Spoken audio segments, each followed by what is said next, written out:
안녕하세요. 친절한 양였습니다. 지금까지 아토피와 관련된 아토피 개선에 도움이 되는 영양소에 대해서 공부를 했었는데요. 오늘 시간에는 여러분들이 가장 많이 드시고 있고 가장 잘 알고 계시는 오메가3에 대해서 말씀을 드리려고 해요.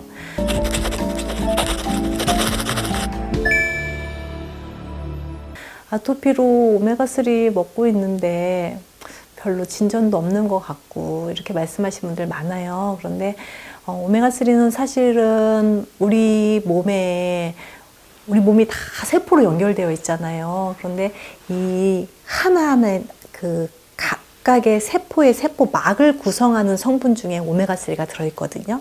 세포막을 구성하는 건 오메가3도 있고요. 오메가6, 9, 콜레스테롤, 인지질 뭐 이런 것들이 다 복합적으로 들어있는데 현대인들이 점점 당분 섭취도 늘어나고요. 사실 염분 섭취가 문제가 아니라 염증이나 염증성 질환, 대사성 질환은요, 당분 섭취가 더 문제거든요. 소금이 안 좋다는 이제 시대는 이제 그건 좀 잊어버리셔도 돼요. 특수한 부분에서는 물론 특수한 분들께는 소금 섭취가 뭐 위험하고 안 좋을 수 있지만 일반적으로는 당분 섭취의 증가가 훨씬 대사증후군이나 혈압이나 당뇨 이런 것들을 일으킨다는 거를 이제 공부하신 우리 구독자분들은 많이 알고 계실 거예요. 그런데 이렇게 당분 섭취가 늘어나고 특히 이제 달다는 의미가 아니라 이 탄수화물 섭취가 늘어나면서 이게 대사되는 과정에서 저장되는 형태는 오메가6라는 지방의 형태로 저장이 되고 우리 세포막을 이루는 거거든요. 마치 오메가6가 많아지면 어떤 문제가 생기냐면요. 제가 지난 시간에 방화범이 불을 자꾸 내서 내가 집을 짓는데 이제는 불에 안 타는 집을 지어야겠다라고 해야 된다고 말씀을 드렸잖아요. 오메가6 지방산이 불을 활활 타게 하는 염증을 유발시키는 염증 유발 물질이 대부분에 차지하고 있다고 생각하시면 되세요. 그 중에 감말론에서는 제외입니다. 저급한 오메가6가 세포막을 둘러싸고 있기 때문에 그 세포막 자체 내에서 누가 사실은 공격하지 않아도 자체 발화돼 가지고 염증을 유발하기도 해요. 그래서 만성 염증이 진행돼서 이제 그것 때문에 혈압, 뭐 당뇨 이런 것들하고도 다 연관이 되거든요. 그런데 아토피는 가만히 발현점이 있는데도 불구하고 누군가 불을 내는 거예요. 불을 내는 주체가 있는 거예요. 그러니 얼마나 그 염증의 확산이 크고 불길이 막 활활 타오르겠어요. 그래서 오메가6를 우리 몸에서 어떻게 하면 줄이고 정상화 시킬 수 있느냐, 다 필요 없는 건 아니거든요. 너무 과잉돼 있다는 거죠. 뭐 저희 아이들도 마찬가지지만 탄수화물 음식 너무 좋아하고요. 단 음식 너무 좋아하고 단짠 먹방도 많이 보고 이러다 보니까 면역의 이상이 오기 전에 이미 세포 자체가 면역 이상을 준비하고 있다는 거죠. 그래서 오메가3의 중요성이 점점 더 부각되고 있습니다. 그러니까 오메가3가 처음에 나왔을 때는 뭐 건강식품, 보조제 이런 거 너무 상업적이지 않느냐라고 생각하시는 분들도 계셨을 거예요. 그런데 이 상업적이라는 게 현대 사람들이 필요하니까 상업화되는 거거든요. 왜 오메가3가 필요할까? 서구에서부터 오메가3가 식탁 위에 보충제가 올라오게 된 이유가 있다는 거죠. 탄수화물, 육류 섭취가 늘어나면서 오메가6 지방산이 늘어나고 그래서 이 균형을 맞추지를 못해서요. 원래 우리 몸의 석기 시대에는 오메가3와 오메가6의 세포에서의 비율이 1대1이었대요. 그런데 지금은 한 4대1만 돼도 좋겠다. 오메가6가 4, 오메가3가 1, 이 정도만 돼도 한 20%만 잡아도 괜찮겠다. 50대 50이어야 되는데. 그런데 한 10대 1까지도 좀 봐주자. 이제 추세가 점점 그렇게 늘어나는데 점점 그 비율이 격차가 심해지면서 자체 염증이 발화되는 그런 시스템에 놓여져 있다는 거죠. 그러니까 꼭 아토피가 아니더라도 오메가3는 사실 현대인들에게 누구나 다 필요한 영양소다라고 말씀을 드릴 수 있고, 물론 음식으로 나는 연어도 먹고 고등어도 먹고 그래요. 그런데 그 음식으로만 채워지지 못할 정도의 질병으로 연결이 됐다면 이거는 다른 방법을 써야 되는 거거든요. 우리가 청소를 안 해서 집안이 엉망진창이 됐어요. 청소가 안 해서 엉망진창이 돼서 청소만 하면 해결될 수 있는 상태면은 괜찮아요. 그런데 청소를 안 해서 급기야는 그 먼지가 우리 집안에 있는 청소기로 들어가고 컴퓨터로 들어가고 이렇게 다 들어가서 만약 기계 고장이 났다 그러면 청소만 된다고 이제 문제가 해결되지 않잖아요. 아토피는 이미 시스템에 붕괴가 온 거거든요. 그래서 청소에 대한 문제가 아니라 좀 더 적극적으로 전주나 전전주에 말씀드렸던 면역 시스템을 교정하는 제재와 청소에 대한 개념도 아주 집중적으로 해야 된다는 얘기예요. 시스템을 바꾸지 않으면 아토피의 늪에서 벗어날 수가 없어요. 그런데 제가 이제 오랜 시간 아토피를 환자분들을 영양관리를 하다 보니까 어떤 분들은 굉장히 철저한 관리가 필요해서 진행을 해야 되는데, 어떤 아이들이나 어떤 환자분들은 그냥 오메가3 단독 제제 조금 고용량으로만 써도 상당히 많이 좋아지는 걸 알 수 있어요. 그래서 어떤 경우는 딱 이거다. 제가 뭐 점쟁이가 아닌 이상 딱 보면 알 수 있는 건 아니지만 이제 대략 저도 이제 오랜 경험을 통해서 보니까 좋아지는 시기가 좀 길고 잠깐 나빠졌다 또 좋아지고 하는 경우라면 전체적인 시스템 붕괴까지는 아니고요. 내 피부의 세포에서 오메가6 비율만 좀 줄여도요. 이게 잠잠해지는 상황이 있을 수 있거든요. 그래서 첫 번째, 나는 뭐 아주 절대적으로 이렇게 관리까지는 좀 뭐 부담되기도 하고 잘 모르겠다 이러시는 분이 있다면 첫 번째 권해드리고 싶은 영양소가 오메가3예요.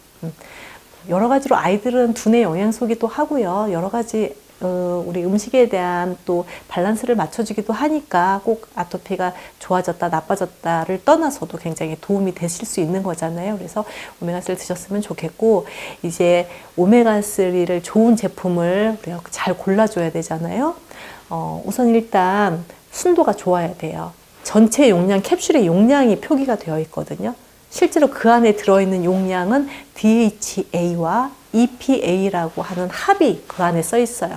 예를 들어 1000ml짜리 캡슐인데 여기는 700ml 들어있다면 70%짜리라고 생각하시면 되세요. 우선 최소한 70% 이상짜리 제품을 선택하셔라. 두 번째는 순도가 좋다고 하더라도 그 안에 중금속이든 뭐 이물질이 껴있을 수 있잖아요. 그건 우리가 눈안으로 볼 수가 없거든요. 그래서 그건 확인할 수가 없는데, 우리나라 기준에서는 이 중금속만 검사를 해요. 그래서 중금속 검사에서 패스를 하면 허가가 되는데, 사실상 오메가3의 그 품질을 결정하는 여러 가지 조건들이 있습니다. 중금속 기본이고요. 그리고 뭐 생체 이용률, 그리고 순도, 여러 가지 기준들의 검사들이 있는데, 이 검사에 도전해서 출품해서 이렇게 별로 주거든요. 5스타, 그래서 5가지 항목을 검사하는데 여기서 5스타를 받은 제품이라고 써 있다면 우선 일단 좀 믿고 드셔도 되신다. 그건 제품의 눈에 보이지 않는 퀄리티에 대한 얘기를 하는 거고요. 그래서 저는 이제 제가 쓰고 있는 제제는 이 5스타를 5가지 종목에서 다 받은 제품을 쓰고 있고요. 국내에 유일하게 사실은 원료로 출품한 게 아니라 제품 이름으로 출품해가지고 다 5스타를 받은 제품은 유일합니다. 그런데 국내 제품이라 하더라도 물론 원료는 국내에 한이 없어요. 그래서 외국에서 원료가 들어와서 국내에서 만들어진 제품이라 하더라도 이 원료 자체가 좋은 등급을 받은 걸 수는 있거든요. 근데 사실은 우리가 원료 회사까지는 알 수가 없으니까 저는 안정적으로 제품 이름을 걸고 출품을 해서 좋은 가장 최고의 등급을 받은 제품으로 사용을 하고 있습니다. 그런데 그런 제품을 사용했다 하더라도 용량이요. 좋은 제품은 용량을 높여 상관이 없어요. 그런데 조금 좋은지 안 좋은지 잘 모르는 제품은 용량을 무작정 늘려서 혹시 그 안에 불순물이 많이 있거나 오메가6 비율이 많거나 이런 제품을 쓴다 그러면 용량을 높으면 거기에서 위험 부담이 생길 수밖에 없겠죠. 그래서 거기서 또 약간은 또 전문가의 도움을 받을 수밖에 없는 영역이라는 거. 그리고 또 한 가지의 좋은 제품 선정하는 방법 중에 하나인데요. 제품을 만드는 공정에서 RTG라고 써 있는 거. 예전에는 한 10년 전만 해도 RTG 잘 모르셨거든요. 근데 요즘 소비자분들은 너무나 잘 아세요. 그리고 좀 어느 정도 좋은 제품을 선택한다 그러면 RTG 공법으로 만든 제품을 선택을 하시면 오메가3의 우리 몸의 생체 이용률이 올라가는 거예요.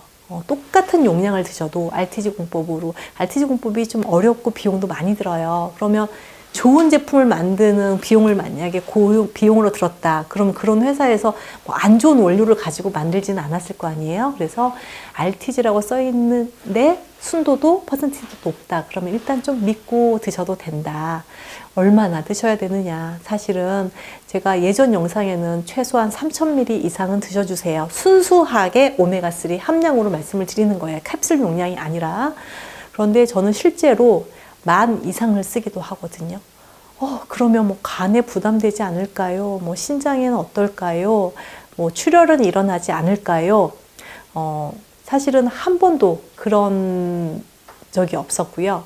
저는 환자분들 간 수치, 신장 수치 이걸 항상 보는 게 제 일과예요. 저는 안 보고는 제가 불안해서 살 수가 없거든요. 그래서 정말 수많은 환자분들이 고용량 오메가3를 제가 드렸을 때 간 수치, 신장 수치를 계속 모니터링을 하고 있는데요. 제품 때문에, 영양소 때문에 이런 부분에 문제가 생겼던 경우는 단연코 본 적이 없고요. 또 한 가지 출혈의 우려를 사실은 약사님들도 그런 얘기를 많이 하시고 의사 선생님들 많이 하시는데요. 실제로 출혈 환자, 출혈의 치료가 목표인 환자한테도 저는 고용량의 오메가3를 쓰는데요. 사실은 출혈이 혈관이 늘어져서 부드러워서 생기는 경우 별로 없어요. 염증성으로 인해서 혈관이 파괴돼서 생기는 거기 때문에 오메가3가 그 염증을 제어해 주기 때문에 오히려 출혈성 질환의 출혈을 막아줍니다. 그러니까 코피 많이 나는 아이들 있잖아요. 오메가3 좋은 제재로 먹여보시면 코피가 잘 안 나요. 그러니까 유연해져서 찢어지는 게 아니라 혈관이 뻣뻣해지고 염증으로 찢어지는 거예요. 우리가 이거는 완전히 발상의 전환을 해야 되고요. 실제로 오메가3로 인해서 출혈이 됐다는 그런 임상 보고도 거의 없어요. 그러니까 거의 없는데 한두 개의 그런 임상 보고가 어떻게 디자인 됐는지 모르는 상황에서 그런 아주 자극적인 그 기사 하나로 우리는 정말 99.9%의 그런 아주 보편적인 임상 결과를 무시하고 가는 경우가 많은 것 같아서 오늘은 조금 강력하게 오메가3 많이 드셔도 혈관 출혈 걱정하지 않으셔도 된다라는 말씀을 꼭 드리고 싶습니다. 실제로 궤양성 대장염처럼 장 안에서 출혈이 돼가지고 혈변을 보시는 분들한테도 저는 고용량의 오메가3를 쓰는데 혈변이 줄어들고요. 혈액 수치상에서 혈뇨나 그 변에서 혈 나오는 지수가 줄어드는 건 너무 저는 많이 경험했기 때문에 그런 걱정은 안 하셔도 된다는 말씀을 여기서 드리고 싶습니다. 단 오메가3의 재질, 품질, 뭐 순도 이런 것들이 상당히 중요하고요. 용법, 용량 등이 중요한데 좋은 제재라면 고용량으로 접근을 하셔야만 그 아토피에 대한 조금이라도 효과를 볼 수 있다. 제가 집을 지을 때 기둥 5개를 말씀을 드렸는데 오메가3는 최소한 2번째 가장 중요한 축 중에 하나다라고 말씀을 드리고 싶습니다. 오메가3는 아무리 제가 강조를 해도 지나치지 않는다고 생각을 하고요. 오메가3 제품에 대한 말씀을 드리는 게 아니라 오메가3 자체는 정말 우리 몸에 필요한 거고 특히 염증성 질환을 가지고 계시는 분이라면 첫 번째 선택은 오메가3라고 저는 자신 있게 말씀을 드릴 수 있습니다. 오늘은 아토피와 오메가3에 대한 상관관계에 대해서 말씀을 드렸고요. 또 어떤 역할을 하는지에 대한 거는 제가 지난 시간에 간 말리는 삶 말씀을 드렸는데요. 아주 그냥 비슷하게 이해해 주셔도 되세요. 세포 내에서 자체 염증을 유발하는 것을 방지시켜주고 집으로 말한다면 불에 타지 않는 불을 질러도 불에 타지 않는 세포로 만들어주는 게 오메가3고요. 그리고 세포의 복원도 손상된 세포를 복원하는 것도 오메가3의 또 큰 역할이어서 그냥 피부 미용으로도 굉장히 좋아요. 그러니까 피부가 굉장히 부드러워지고 맑아지는 효과를 오메가3를 가지고 있기 때문에 아토피를 다 완전히 개선돼서 다 탈출을 했다 하더라도 오메가3 정도는 좀 꾸준하게 유지하시면서 내 방어력을 키우는 그런 과정이 계속 지속됐으면 좋겠습니다. 오늘 영상도 여러분께 도움이 되셨으면 좋겠습니다. 오늘 이 시간 여기서 마치도록 하겠습니다. 고맙습니다.